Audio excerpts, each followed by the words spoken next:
ಪ್ರಮಾಣ ಹೆಚ್ಚಳ ಪತ್ತೆಯಾಗುತ್ತೋ ಅವರ ಗಂಟಲು ದ್ರವವನ್ನ ಜಿನೋಮ್ ಸೀಕ್ವೆನ್ಸ್ ರವಾನೆ ಮಾಡೋದ ಸಿದ್ಧತೆಗಳು ಆಗ್ತಾ ಇದೆ ಅನ್ನೋದ್ರ ಡೀಟೇಲ್ಸ್ ಸದ್ಯ ಸಿಗ್ತಾ ಇದೆ. ಅಲ್ಲಿಗೆ ಟೆಸ್ಟಿಂಗ್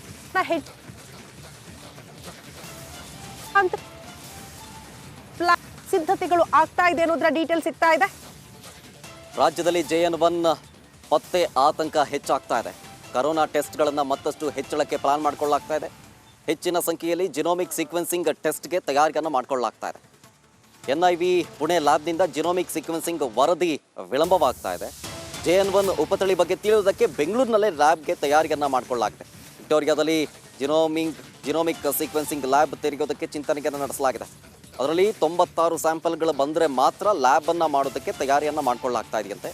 ಲ್ಯಾಬ್ ತೆರೆಯೋದಕ್ಕೆ ವಿಕ್ಟೋರಿಯಾ ಆಡಳಿತ ಮಂಡಳಿ ಇದರ ಬಗ್ಗೆ ನಿರ್ಧಾರವನ್ನು ಮಾಡಿದೆ.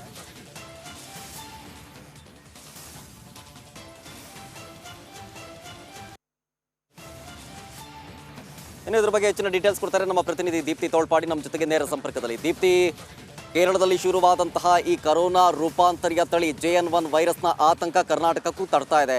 ದಿನೇ ದಿನೇ ಕೇಸ್ಗಳ ಸಂಖ್ಯೆ ಕೂಡ ಹೆಚ್ಚಾಗ್ತಾ ಇದೆ. ಇದೀಗ ಟೆಸ್ಟಿಂಗ್ ಅನ್ನ ಹೆಚ್ಚಳ ಮಾಡೋದಕ್ಕೂ ಕೂಡ ತಯಾರಿಯನ್ನು ನಡೆಸಲಾಗ್ತಾ ಇರೋದು. ಇದ್ರ ಬಗ್ಗೆ ಪ್ರಿಪರೇಷನ್ ಏನಾಗ್ತಾ ಇದೆ? ಶರತ್, ದೇಶದಲ್ಲಿ ತಳ್ಳಣ ಮೂಡಿಸಿರುವಂತಹ ಒಮಿಕ್ರಾನ್ನ ಉಪತಳಿ JN.1 ರಾಜ್ಯದಲ್ಲೂ ಕೂಡ ಪತ್ತೆಯಾಗಿ ಆತಂಕಕ್ಕೆ ಕಾರಣವಾಗಿದೆ. ಸರಾಸರಿ 34 ಜನಕ್ಕೆ ಕರ್ನಾಟಕದಲ್ಲಿ ಈ ಒಂದು ಹೊಸ ತಳಿ ಪತ್ತೆಯಾಗಿದೆ. ಒಮಿಕ್ರಾನ್ನ ಉಪತಳಿ ಫಾಸ್ಟ್ ಸ್ಪ್ರೆಡ್ಡಿಂಗ್ ಇರೋದ್ರಿಂದ ಇದನ್ನು ಪತ್ತೆ ಹಚ್ಚೋದು ಕೂಡ ದೊಡ್ಡ ಚಾಲೆಂಜಿಂಗ್ ಆಗಿ ಆರೋಗ್ಯ ಇಲಾಖೆಗೆ ಇರುವಂಥದ್ದು. ಹೀಗಾಗಿ ಟೆಸ್ಟಿಂಗ್ ಪ್ರಮಾಣವನ್ನು ಹೆಚ್ಚಳ ಮಾಡಿದರೆ ಇನ್ನೆಷ್ಟು ಜನಕ್ಕೆ ಈ ಒಂದು ಹೊಸ ತಳಿ ಪತ್ತೆ ಆಗಿದೆ ಅನ್ನೋದನ್ನ ಅಂಟಿದೆ ಅನ್ನೋದನ್ನ ಪತ್ತೆ ಹಚ್ಚೋದಕ್ಕೆ ಸಾಧ್ಯ ಆಗುತ್ತೆ. ಇಲ್ಲಿ ತನಕ ರಾಜ್ಯದಲ್ಲಿ ಸರಾಸರಿ 5,000ದಷ್ಟು ಟೆಸ್ಟಿಂಗ್ ಅನ್ನ ಮಾಡಬೇಕು ಅಂತ ಆರೋಗ್ಯ ಸಚಿವರು ಮುಂದಾಗಿದ್ರು. ಅದ್ರ ಪ್ರಕಾರವಾಗಿ ಬೆಂಗಳೂರಿನಲ್ಲಿ 1,500, ಇನ್ನು ಬೇರೆ ಉಳಿದ ಜಿಲ್ಲೆಗಳಲ್ಲೂ ಕೂಡ ಟೆಸ್ಟಿಂಗ್ ಪ್ರಮಾಣವನ್ನ ಟೆಸ್ಟಿಂಗ್ ಗಳನ್ನ ಮಾಡ್ತಾ ಇದ್ದಾರೆ.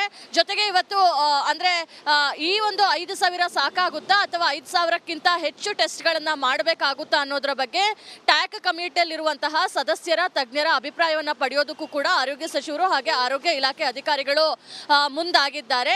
ಜೊತೆಗೆ ಟೆಸ್ಟಿಂಗ್ ಮಾತ್ರ ಅಲ್ಲ, ಜಿನೋಮಿಕ್ ಸೀಕ್ವೆನ್ಸ್ ಪ್ರಮಾಣವನ್ನ ಕೂಡ ಹೆಚ್ಚು ಮಾಡಬೇಕಾಗುತ್ತೆ. ಯಾಕಂದ್ರೆ ಹೊಸ ತಳಿ ಯಾರಿಗೆ ಅಂಟಿದೆ, ಇಷ್ಟೇ ಜನಕ್ಕೆ ಅಂಟಿರುವಂತದ್ದು ಸಾಕಷ್ಟು ಜನಕ್ಕೆ ಈಗಾಗಲೇ ಸ್ಪ್ರೆಡ್ ಆಗಿದೆಯಾ, ಸ್ಪ್ರೆಡ್ ಆದಂತಹ ಸೋಂಕಿತರ ಸಂಪರ್ಕಿತರನ್ನ ಯಾವ ರೀತಿಯಾಗಿ ಕಂಡು ಹಿಡಿದು ಅವರಿಗೆ ಯಾವ ರೀತಿಯಾಗಿ ಐಸೋಲೇಷನ್ ರೀತಿಯ ಅಥವಾ ಟ್ರೀಟ್ಮೆಂಟ್ ರೀತಿಯಲ್ಲಿ ಕೊಡಬೇಕು, ಅದ್ರ ಬಗ್ಗೆ ಎಲ್ಲ ಚರ್ಚೆ ಮಾಡೋದಕ್ಕೂ ಕೂಡ ಈಗಾಗಲೇ ಆರೋಗ್ಯ ಇಲಾಖೆ ಪ್ರಿಪರೇಷನ್ ಮಾಡ್ಕೊಳ್ತಾ ಇರುವಂತದ್ದು. ಶರತ್. Thank you Deepti ಡೀಟೇಲ್ಸ್ಗಾಗಿ.